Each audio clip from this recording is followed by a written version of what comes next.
Welcome to another episode of Euphoric the podcast. I'm so excited for today's topic. I have been wanting to do this topic on the show for quite a long time, but I don't know, the little voice in me was like, oh, you're not an expert on that, or that's not what your niche or brand is about. But I think it's time we talk about money. And specifically, this episode is going to be about financial literacy for alcohol free women because there's just so many avenues to building wealth and to having a legacy and to really having money work in a smarter way for you that I think is particularly key for one, women, and two, for people who have reevaluated the role of alcohol in their lives. And so some of these tips I'm going to share with you are some more general finance and personal wealth type of tips. Some of them are really specific as well to me and my journey. Some of them are going to be specific to you. Caveat, obviously, I'm not a financial advisor, okay? So, do be sure to talk this over with whoever you want to. But these are just some of the principles that I live by that have made my life so much easier, making wealth and just knowing that your money's working for you so much easier. We're going to talk investing, we're going to talk about the different accounts, we're going to talk about how to really think about what to do with your money, basically, right? The quintessential question. So, first of all, I wanted to start off by really referencing that you have to recognize that if you have eliminated or reduced the amount of alcohol in your life, you are sitting on so much savings. So the studies show that the average drinker, not the heavy drinker, the average drinker spends between $3,000 to $8,000 on alcohol every single year. That can be upwards of like $400 or $500 a month, right? And so just by this simple change, maybe it doesn't happen so simply, but this, this beautiful, elegant elimination, you are sitting on multiple thousands of dollars that you wouldn't otherwise have because you're not using it to pay for alcohol. And you have to remember too the compound effect of that. So it's not just the money you save from 2 months of not drinking. Like the longer you're alcohol free, the longer and the more of that will compound. That, I have been alcohol free almost 8 years now. So just think about that. That's $64,000 that I might not otherwise have had just because I'm not spending it on alcohol. But then there's also all of the ancillary costs, right? So it could be the Uber rides. Like now you can drive yourself. You don't need an Uber necessarily now, that you aren't drinking or something. It could be the extra meals that we eat when we are going out or something like that. It could be those things that you like forget or you lose because you're under the influence. Like I've never lost my phone or my camera. I don't have a camera now, but back in the day, I've never lost it since I've been alcohol free, and I do remember leaving my phone or my camera in like a taxi or, somewhere at an event, like back when I was drinking. So then it's like, okay, now I have to pay for a new phone or a new camera, a new whatever. You know what I mean? So just thinking through like all the ways you're saving money, not just specifically on alcohol itself, but on all of those ancillary costs are really, really key. So you have to recognize you're sitting on a gold mine.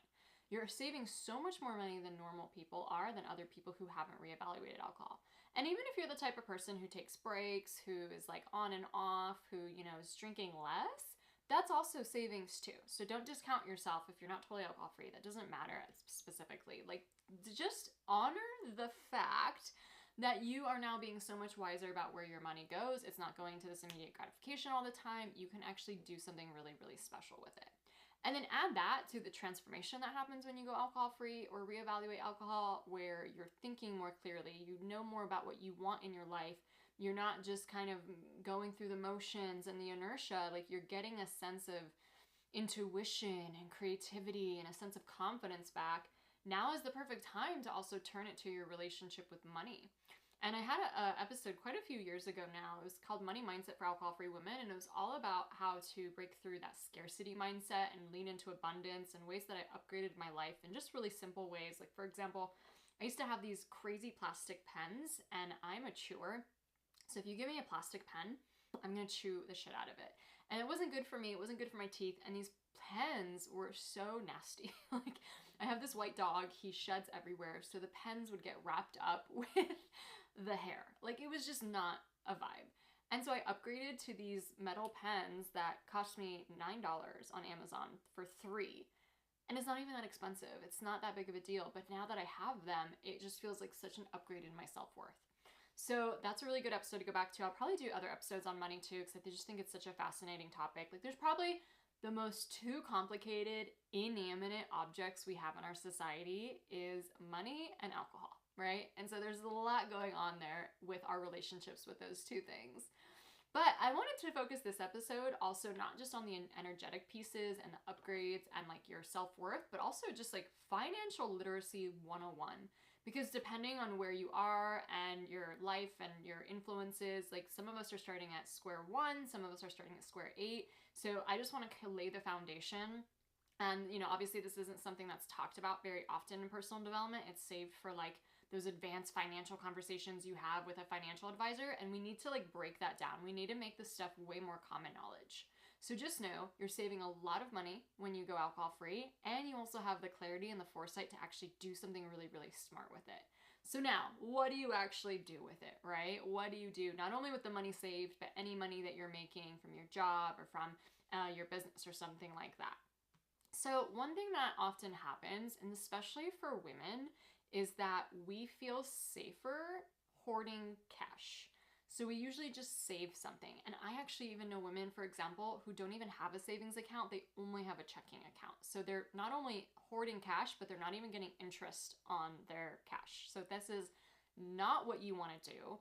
And I'm going to talk about savings and emergency savings, but just thinking about like cash right now, which that means is like you're not investing, it's not in retirement, it's not in real estate, it's literally just cash sitting out in a bank account. You definitely want to have some, and I'll tell you how I think of this and what I do, but you want to make sure that not all of your worth and all of your net wealth is sitting just in cash. And this is a mistake often women make more because there's less financial literacy for women, and there's more confusion and just this feeling of like, I don't know what to do, so I'm just not going to do anything that can happen around this. But just to give some perspective, like inflation is always lowering the value of your cash. If you have like a ton of money saved up in just a savings account, it will not be worth as much in a few years. It is not compounding, it is not growing. Now, this is different maybe if you have a really high yield savings account, which I'll talk about in just a moment. But in general, like you don't want to have all of your money, all of your net wealth in cash itself, because inflation is going, obviously it's going to keep going up. It's going to keep going up. Things are going to keep getting more expensive. So the cash value is going to keep losing over time. So you're actually losing money the more that it's sitting around just in cash. And, like it's even just like a 2% inflation rate means that if you have $10,000 today, you're going to only have $8,000 in like 10 years or so, so it's always just going down. And so you want to have like the emergency fund and some savings goals and stuff, which I'll talk about, but really truly investing is where it's at. Now, here's the thing. Women hesitate more than men in investing. They feel stuck. They're not sure what they do. And it feels kind of like gambling. So a lot of times, I don't know, what your social circle is or who you talk to, but a lot of times people talk about the stock market as if they're choosing stocks. Like, I'm going to choose this Apple stock, and I'm going to choose Rivian stock, and I'm going to choose this other stock, almost as if you're gambling. Like, you're trying to find the company that's going to beat the odds and make a huge, huge profit for yourself. Now, I actually learned a lot about investing back in my 20s. Thank God. I'm so happy I was that young when I really learned about this. And when not only did I read a lot of books back then, but I got my MBA. And I learned from some of the top finance experts in the world, basically, on the stock market, on investing, on how to approach your strategy to investing. So what happens is oftentimes you think that investing is choosing individual stocks to invest in, like an individual company. And it feels really scary because you're like, I don't know, should I put $30,000 down on this one company? Like, what if it goes under or something like that? And it feels, again, like you're just gambling, like you're just like hedging your bets, and it doesn't really feel smart. And that's why a lot of people don't even get started. They're like, I don't know about what company is going to go up, what company is going to go down. Maybe you've been burned before when you've done a strategy like this. Maybe you invested everything in like Bitcoin, and then in 2021, everything went down, So that is not the approach. And often too, the confusion of that, the confusion of just not knowing, what am I supposed to do? Like, how do I even invest in stocks, really holds people back. So I'm going to simplify this as best as I can. So women often invest way less than men. There's a huge gender gap in investing. And I actually was talking to a couple that I know, and the guy invests and the woman doesn't. And the guy wants to help other people invest and how easy it is and how they can get started. And I was like, your partner doesn't even invest. Why don't you talk to her? Why are you not talking to her? So it's just so crazy what a huge gender gap there really is around this area. So oftentimes we are held back by this idea of, what if I lose money? Or what if it doesn't work out? Or maybe you think there's a perfect time to invest, like, oh, I should only invest when things are going low and everything's high right now. Like, that is the wrong way of thinking about it. So we have imposter syndrome more often than other people do. But the thing is that now that you've reevaluated alcohol, now that you're like coming up and really changing so many things about your life, now is the time to put your big girl pants on, right? Like, you can be a savvy investor, and it does not mean that you know about every tech company out there and you're the first one to invest in them. That's not what investing truly looks like. You can be a super savvy investor, and let me tell you a little bit how. So, stock market investing. The stock market is the most reliable place to get a return on your investment, and it has been for over 100 years. And for the last 100 years, the average of the stock market is anywhere between like 8 to 10% year over year, where like that's how much your money grows. Now, there's obviously been hits to the stock market. There has been depressions, there's been recessions, there's been, different like world events that can happen and have the stock market dip. But year after year, all of those things end up smoothing out. And the longer that you're investing in the stock market, the more returns you'll have. In fact, I think it's like investing $500 for 30 years at just a 7% return will get you like $1.3 million, right? Like just $500 invested month after month. And the earlier you start, the better. So even someone who invests less in the stock market at an earlier age will have more money than someone who invests more money later on. So stop it with the perfection analysis. Stop it with like trying to time things perfectly. Get in the game. Now, what this looks like. So don't just choose individual stocks. I had one of the top finance professors in the world. His research was world renowned, just real a huge expert in it. And, in my MBA class, he just sat us down and was like, you will never beat the stock market. You will never beat the stock market by trying to choose individual stocks. And so that is definitely not the way to go. If you want to play around with that, if you want to kind of have fun, if you think a company's really coming up, sure, but do not put all your money in that. That is like your play investing, right? That's not the real investing. And obviously some people get a big reward from that, but like statistically over time, that is a losing strategy. So what do you want to do? And this is where the terminology kind of comes in to be savvy too. You want to choose an index fund. Indexed fund, not mutual fund. So a mutual fund is where someone curates different funds for you and puts it together in a way that they think is going to beat out the stock market. Now, maybe it will work once, but statistically over the years, they've proven that mutual funds do not beat out index funds. And why you wouldn't want to choose them is because whoever put together the mutual fund for you is going to take a big percentage of your earnings. So instead of like a 2% or instead of like a 0.05% of like a fee to be part of that stock, they're going to be taking like 2%. That's huge over the lifetime of your investments.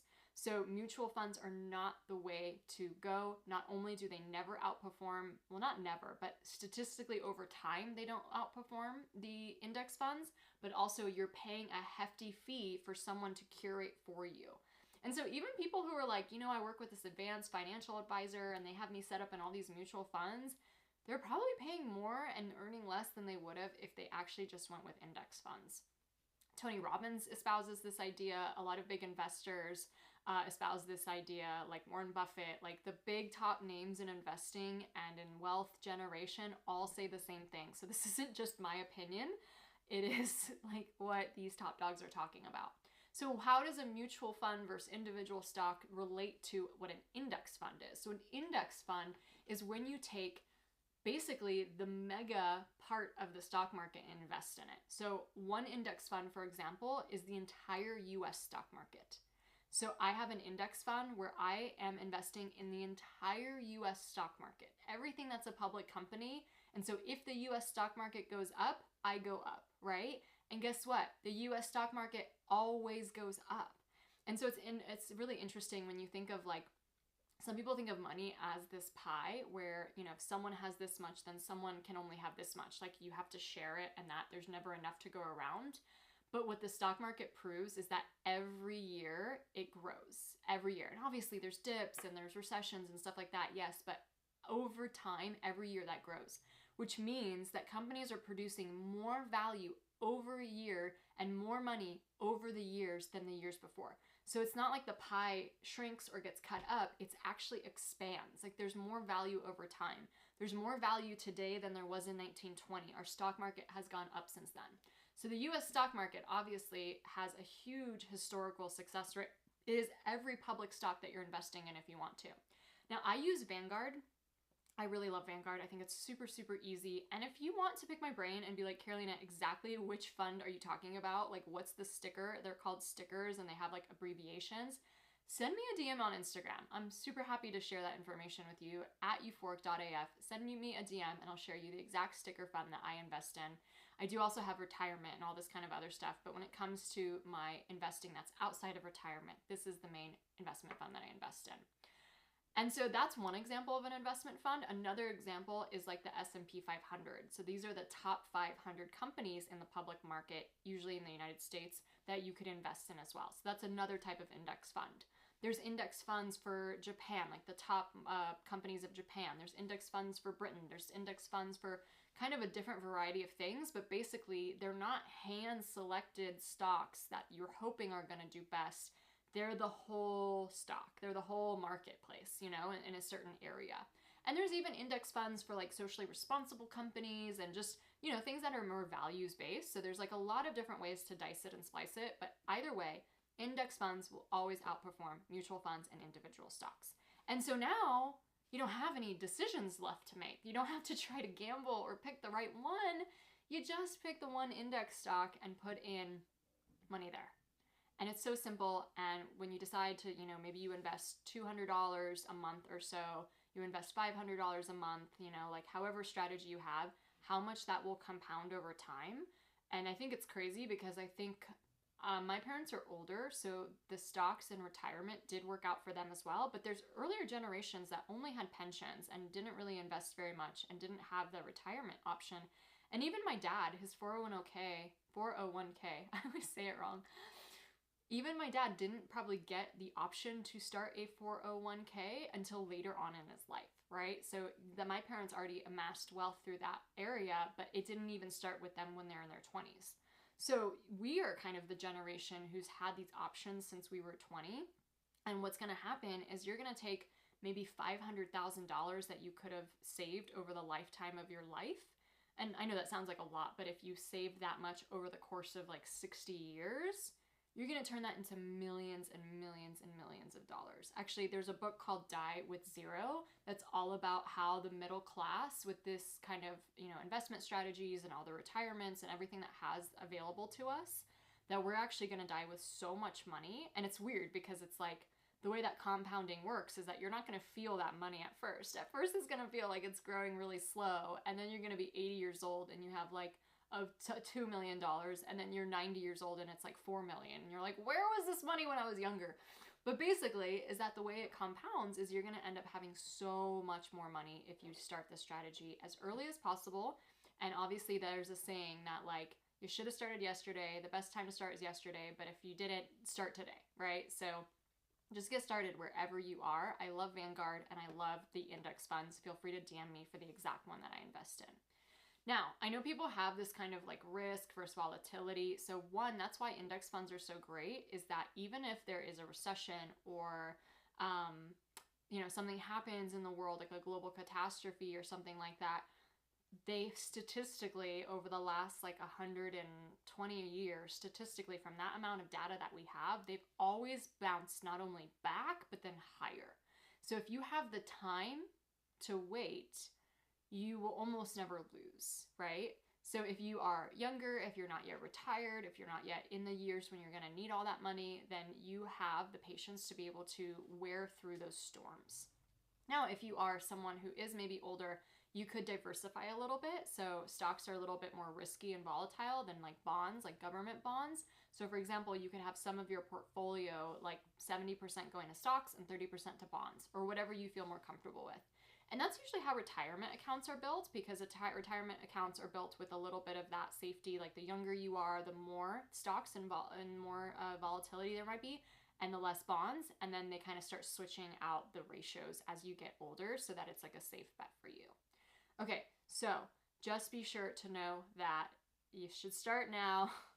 Don't even play around with individual stocks or mutual funds. Get into an index fund and put away any money that you can on the side into that, and it's going to grow much faster. I'm so glad I did this.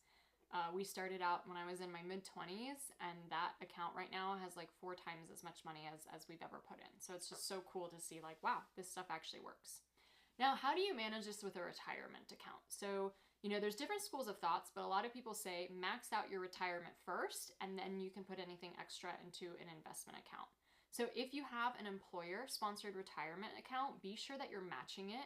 And a lot of times I was like, oh, I don't want to do that because I felt like I didn't have enough money.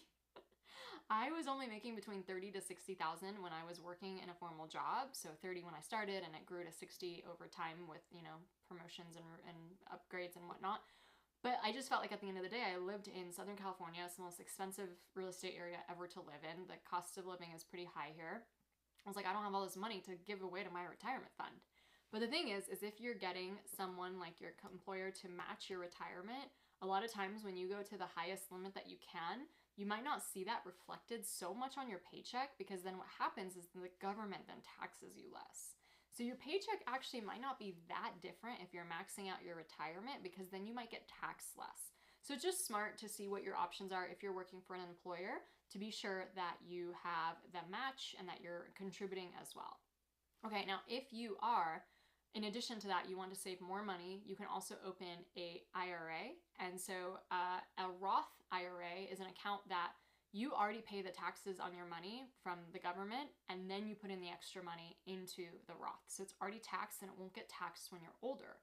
Now the caveat with that is that a Roth will only allow you to contribute if you make under a certain amount a year. I don't have those numbers with me right now, but lots of people do qualify for this. So you can put in around 6,000 or so a year into a Roth, something like that. And so if you have that extra money and you want to make sure that you're getting the tax benefits, the Roth IRA is a really good way to go. If you're self-employed and you don't have like a formal employer, it's really smart to open up your own 401k for your business, and then you pay yourself as the employee. And so I don't think I did this until year maybe 3 or 4 into my business. Like I was kind of just contributing to my Roth for a while, or not at all, because I was just at the starting point of my business. But it's important to do that as well. Like once you're starting to get established, is to form a 401k for your business. Vanguard used to have a really good one, and then I think they transferred at least me out of it, so I'm now with another company. I can't even remember the name, but they just transferred my account over there.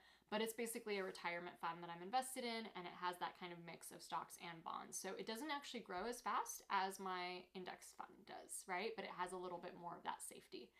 And so, how much do you want to contribute to retirement versus investment? Now, I think anyone can make their own decision about this, about what feels right for you. Some people will say max out all your retirement accounts first. But the thing is for me is that I want to do that, yes, in theory, but also I think that there might be more immediate uses for my money sometimes. So if you're saving for a house, for example, or you're just like, I know that every so often I need to take 10K or 20K out, to have that flexibility of knowing it's not tied up with retirement gives me kind of peace of mind. So I do contribute to retirement, but I also equally contribute to the investment account as well. So that I just know, hey, if I wanted to take that money out, it's more easy to do it out of the investment account versus the retirement, because then there's penalties of taking something out of retirement. So you just have to know like what your goals are, and if you're going to be taking money out or not, or if you, want to just let it sit there. If you just want to let it sit there until you're 65, then obviously a retirement account is the way to go. So how do you make this sense with then, how much money do you keep? How much money do you invest? How much goes to retirement? So when it comes to savings, you do want to think of always having an emergency fund. And an emergency fund is usually your living expenses for 6 to 12 months. It depends on what you want to do.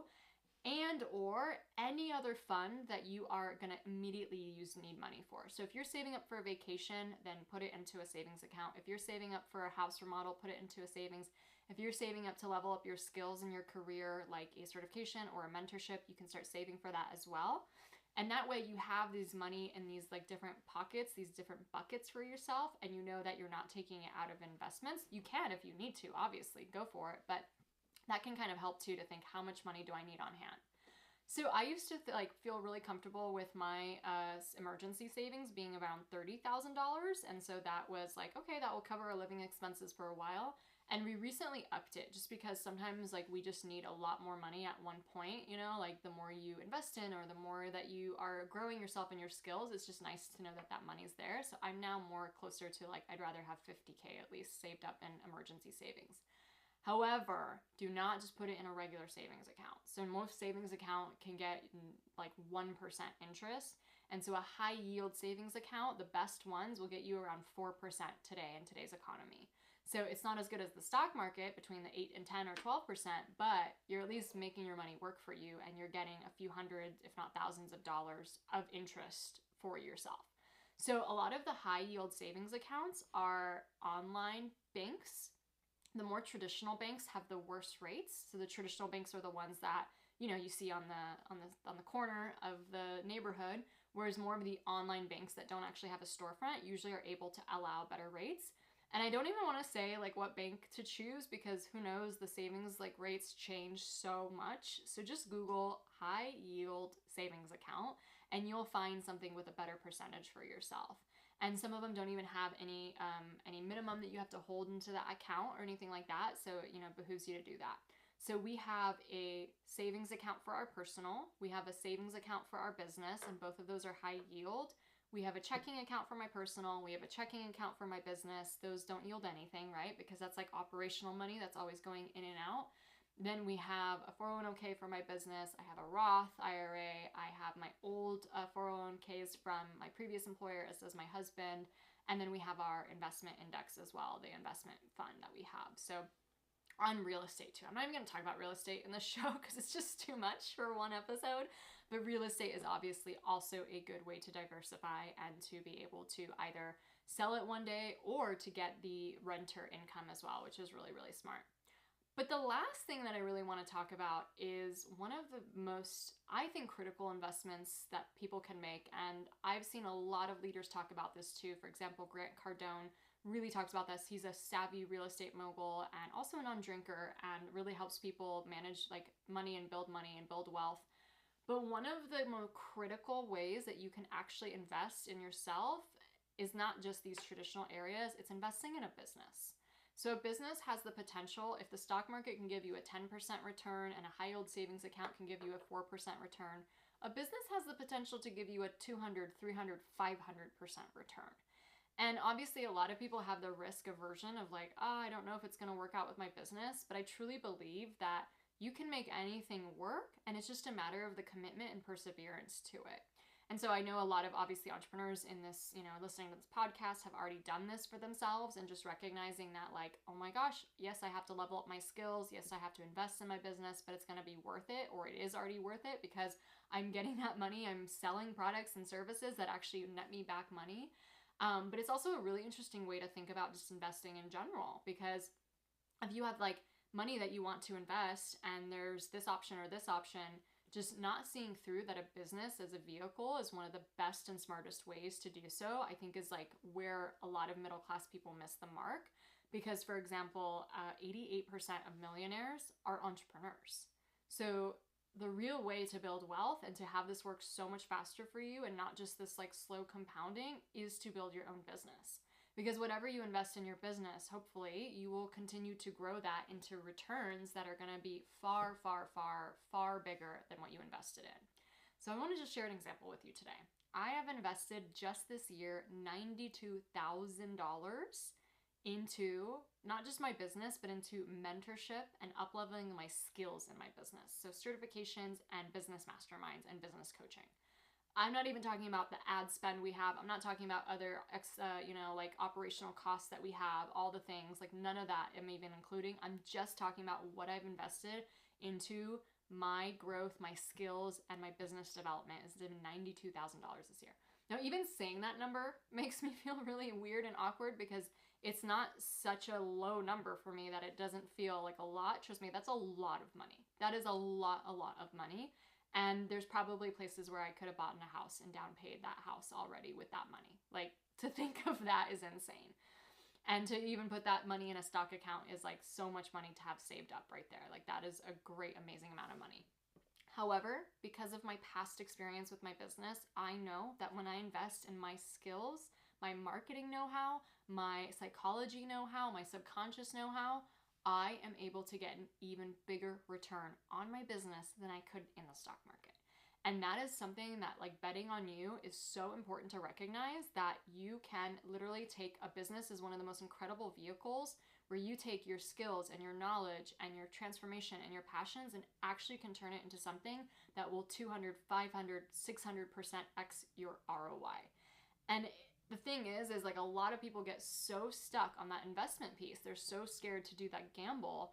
But I think it's, to me, even more of a self-trust thing to be like, well, I don't know what the stock market will do. I don't know what the real estate market will do, but I know that I will get a return for myself.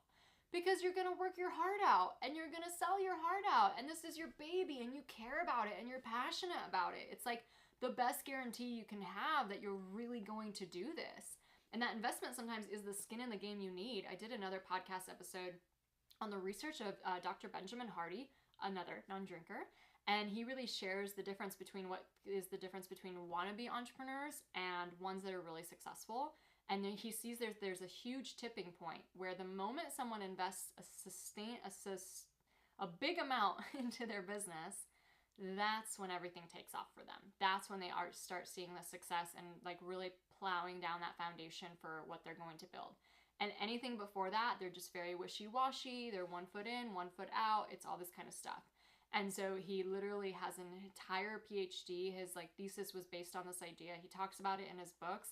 And it's just really, really valuable to see. Like, that's what the data shows. That's what the studies show. Like, he is a trained scientist who actually formulated studies and looked into data of how this works. So if you want to be more successful, you have to swallow that fear and be willing to invest in your business, knowing that you're not just throwing that money somewhere. Like, it is actually building the future that you want. And so it's scary to invest $92,000, but my company is growing more and we're going to make more this year than we ever have before. So it's worth it for me. And I can just see in my track record, I've invested a lot. I've invested a lot into my business. And I'm not even talking about like the operational ads, marketing stuff, just into certifications, programs, masterminds, business coaching. It's close to $300,000 at this point. I didn't always have that money. It's not like I have the money and I'm like, oh, I can invest because I have the money. It's the opposite. It's like, I don't have the money, but I think that I need this skill to be able to actually grow my business. So I've always found these really clever ways. I've used payment plans. I've even gotten loans before, all these clever things to be able to jump into a program that I knew I wasn't maybe necessarily have the money sitting around, but that I could make a return. And obviously I've been in business for 7 years, so $300,000 over 7 years is much divided. It's not all at once. I never had that money just sitting there to do something like that. Every investment I made was a huge stretch for me and was a huge point of being nervous. But $300,000 in, how much out? We're at like 1.6 million in revenue. You know, like that's so worth it. Would you rather trade $300,000 for 1.6 million in revenue? Hell yes, every single day. You'd rather make that trade. And obviously I have the hindsight of being able to see how that works out and how it's so worth it. And people at the beginning don't have that, but you have to have that trust and that faith that you're not here to just create a hobby. You're not here to just like wish and wash. You're here to grow an empire. And when you invest in yourself and your business, not only is there so much reward that you can have, but also when things don't work out. My first year in business was really hard. I barely made any money. I had to get better. And so when things don't work out, you can pivot. When things don't work out, you can up-level your skills. When things don't work out, you get better at marketing. So it's this game that you always can control at the end of the day, where some of these outside things you can't. And I like that. I like the odds of that. You know, for example, we heard about like during the pandemic, a lot of restaurants and bakeries and food service providers closed down because, you know, the pandemic forced them to. And it was so cool to hear the stories of the businesses that thrived. And what did they do? They pivoted, and they pivoted fast. So for example, there was a bakery that, would have probably gone bankrupt normally during pandemic times, but they decided to do like celebration cakes that you would gift other people during the pandemic. So they turned their whole business online. They started like really making this like phenomenon out of the celebration cakes, and they started thriving and growing faster than they ever had before. And that's the power that you have in your own business, is that even if it's not working, like the offer's not selling, the clients aren't coming, like people aren't responding, one, it's probably a clue for you that you need to get better. And I'm so glad I got that clue. When I first launched a program, I only had 2 people sign up. I expected like 20. I'm surprised even today that 2 people signed up. That's amazing. But back then I expected a lot more. But if 20 people would have signed up right away, I would have just coasted. I would have been like, okay, well, this all works, so I don't need to get better. I don't need to actually improve my skills. I don't need to actually deepen my ability to make subconscious changes for my clients. I don't have to actually learn the online marketing skills to get better in the marketplace. So that's what I love about having your own business or your own side hustle. Like if you don't have anything, I would get started with a side hustle. And even if you want to work forever full time for your employer, and that's like something that's really aligned for you, why not have a side hustle? Like I just met a woman who's the VP of a $1 billion company, and she has a side coaching business. Why not, right? And she makes like a lot of money, I'm sure, from her corporate role, and then she makes multiple six figures in her coaching business too. And it's just so cool to see that like you don't have to just do one thing or the other. You can, obviously, but like live a little, right? Like just do it. So huge push, I think, into what's the most savvy option for women is literally launching their own businesses. Men today are still twice as likely to launch their own businesses. I think I could do a whole podcast episode on that, but to me that's just kind of sad, and it just goes to show that like gender parity isn't equal yet, and there's a lot of societal factors on why that's so. But I think also it's like we ask for permission more. We tiptoe around our dreams more. We stay in roles that other people expect out of us. We want to just make everyone happy. And so it's harder to have the audacity and that level of risk to say like, oh, hell yes, I'm going to bet on myself, and this is what I want to do. This is something that also you can read in a lot of other business books. So a lot of other people like Grant Cardone, like I mentioned, Tony Robbins, a lot of other financial leaders will show how your own business can be one of the best ROIs that you can do. And then you can take the earnings from that business and invest it out into these other strategies as well.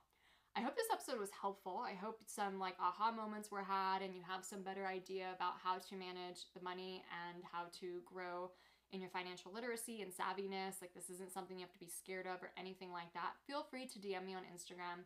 And if you're like really passionate and ready to grow on your own, start your own business, invest in yourself instead of working so long forever to make someone else rich, I encourage you to start your own coaching business, because it is one of the easiest business models out there, in the sense that you're not paying for some product. You're not trying to think of some crazy idea or service. It is something that you can take from your own life experiences. You can literally help someone else through transformations that you've already gone through, but it does take deepening your skills. I do not recommend people just start coaching out of their own experience, because you are not a skilled facilitator. You don't know how the subconscious mind works. Like there's a lot of things that come up, like trauma or all those other things. Like get the skills first, become a master in the subconscious mind, and then learn how to run an online company, because that skill alone, I've been reading books lately about how high level skills are what pays people more money over time, and the skills are changing, and the top skills are the ones that you would learn as someone in this industry. Like in a personal brand, as a coach, as an online marketer, you're gonna have the most expensive skills there are, and you can always use them for something else, which is really key. So if you haven't heard, the 5X certification program is the premier alcohol-free coaching program in the world. We certify you in 5 different modalities, including mindset coach, alcohol-free empowerment coach, success coach, NLP practitioner, and hypnosis practitioner.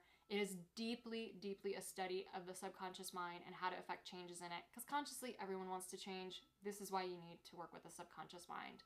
But in addition to the 5 modalities that you get certified in, we also include a business mastermind and a business retreat, which means that you will actually learn to step into the mindset of a 6-figure coach right away at the business retreat. The lodging, accommodation, the food, like all of it is such a vibe. It's such a party. It's all included in the tuition. And I don't know how much longer we're going to be doing that, but right now it's just something that feels so good energetically for me. And a 4-month business mastermind with me as your business coach to launch and grow the business of your dreams. Today, I just got off a session with our spring round that started in the spring, and they just finished their 5 modalities. So now they're in the business portion. And I spent, usually we have a 90-minute call. It was a 2.5-hour call because I went individually through everybody, helping them formulate their brands, helping them formulate their content and spicy hooks, and helping them really understand what their niches are. It was so much fun. I totally over-deliver. I love to help people out. It is like one of the culminations of what I've been able to do with my career is to now help other people do something like this. We need more leaders out there. And so if you really want that deep support, if you don't want to just take a certification that will give you paperwork but give you absolutely no idea how to launch a business and no idea really how to make deep changes in the subconscious mind, I highly recommend you check out the 5X certification program. We are opening our enrollment and we're in that period right now, and we start in October, mid-October. So you do have to apply to get in, and you do an interview with me to get in too. So I do this as a vibe check. Everybody has to go through it because it's not only A, so cool to meet you before you join the program, B, be able to tell me your goals and dreams so I can really help you refine them and help you point you in the right direction, and C, you can ask me any questions about the program or past graduates, all that kind of good stuff too. So it's just what we do. I would love to talk to you. Even if you're not sure if this is what you want to do, there's not going to be any pressure or anything like that. It can really show you this outlet. And especially if you're already started too with like an alcohol-free Instagram or sober Instagram or wellness Instagram, but you haven't really monetized it yet, or you're monetizing it a little bit, but you're not really making the money you want, this is probably the missing piece for you. Trust me, we've had a lot of coaches come in who were already working in the field, but found that this program is what really got them to the next level of income and impact, because we go so deep and there's so much hands-on support. You will be not only the best coach you can be when you graduate from this program, you will also be like so much more skilled and resourced in your online marketing, and also working through your own blocks as you go through that. Like, everyone goes through the fear of posting something controversial or opinionated. Everyone goes through the fear of wanting to speak to camera. Everyone has the doubts and the blocks and the not sure about what their niche is and stuff like that. Have a coach actually walk you through that. And I'm so honored and blessed to be able to do that. Like I said, I just spent 2.5 hours doing that for this current round, and it's like such a highlight of my day. I love it. I love it. I love it. So let's talk. Let's talk, baby. All right, get your link to apply in the show notes. Feel free to DM me if you have any questions about some of the topics I shared about in this episode, or if you want to know what I invest in exactly myself. Don't let your money just sit around in cash. Do something smart with it. And just recognize, even if you're like, Carolina, this episode's great, but I don't have any money. If you are drinking less or not at all, or have eliminated alcohol, you have just given yourself a $3,000 to $8,000 raise a year. Okay? You do have the money. You just have to think of it differently. That I used to be spending it here, and now I'm going to be a little bit more intentional and smarter about what I do with that money. So, if that's especially too, if you want to launch a business and you've gone alcohol free, you've already saved a lot of money that would have gone to just trash, that would have just gone to this toxic beverage that your body has to process and stuff like that. Nothing would have been helped for it. Now you get this opportunity to use that money for something so much smarter, right? So much smarter. Alcohol-free women are successful, are rich, are savvy. They know what they're doing. They know what they want. And this is who you are becoming. All right, my loves. Hope you have a great rest of your day, and join me in the next episode.